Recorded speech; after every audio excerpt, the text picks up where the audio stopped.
నమస్తే, welcome to ID TV. ఈ రెండు పళ్ళు తిన్న వెంటనే అస్సలు నీరు తాకండి. ఎస్, అవేంటో చెప్తాను. ఒకటి అరటిపండు, రెండు పుచ్చకాయ. ఎందుకు అని అనుకుంటున్నారా? ఈ రెండే పండ్లు కాదు, ఏ పండు తిన్నా సరే, పండ్లు ఏవైనా సరే మన శరీరానికి అధిక బలాన్ని, పోషక విలువలను అందిస్తూ ఉంటాయి. అలాగే ఈ రెండు పళ్ళల్లో కూడా చాలా పోషకాలు, విలువలు ఉన్నాయి. అది మనందరికీ తెలిసిందే. కానీ వాటిలో ఖనిజాలు, విటమిన్లు, ఫైబర్ వంటి పోషకాలు శరీరానికి ఎంతో మేలు చేస్తాయి. అయితే కొన్ని రకాల పండ్లు మాత్రం తిన్న వెంటనే నీరు అస్సలు తాగొద్దని చెప్తున్నారు. ముఖ్యంగా అరటిపండు. ఇది పోషక విలువలు అధికంగా కలిగి ఉండే పండు. అలాగే దీంట్లో కాల్షియం, పొటాషియం, ఫైబర్ వంటి ముఖ్యమైన పదార్థాలు ఉంటాయి. ఇవి శరీరానికి బలాన్ని అందిస్తాయి. కానీ అరటిపండు తిన్న తర్వాత చల్లని నీరు తాగితే జీర్ణ వ్యవస్థపై ప్రతికూల చర్య, అంటే కొంత సమస్య ఏర్పడే అవకాశం ఉంటుంది.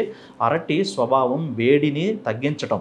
కాబట్టి నీరు చల్లదనం కలిగిస్తే రెండు వేరువేరు స్వభావాలు కాబట్టి రెండు కలిసి ఒక మిశ్రమం వల్ల పొట్టలో తెలియని గ్యాస్, అజీర్ణం వంటి మంటలు వచ్చే సమస్యలు, అంటే పొట్ట మంటలు రావడం లాంటి సమస్యలకు దారితీసే అవకాశాలు ఉన్నాయి. అలాగే పుచ్చకాయ కూడా అంతే. పుచ్చకాయ తిన్న వెంటనే నీళ్లు అస్సలు తాగొద్దు. పుచ్చకాయలో కూడా చక్కెర వంటి పదార్థం అధికంగా ఉండటం వల్ల ఈ పండు తిన్న వెంటనే నీరు తాగటం వల్ల జీర్ణ వ్యవస్థపై ప్రభావం చూపే అవకాశం ఉంటుంది. అలాగే ఇది మలబద్ధకం కలిగించడం, వికారం, వాంతులు రావడం వంటి సమస్యలకు దారితీస్తుంది. కాబట్టి అరటిపండు, పుచ్చకాయ తిన్న వెంటనే అస్సలు నీరు తాగండి.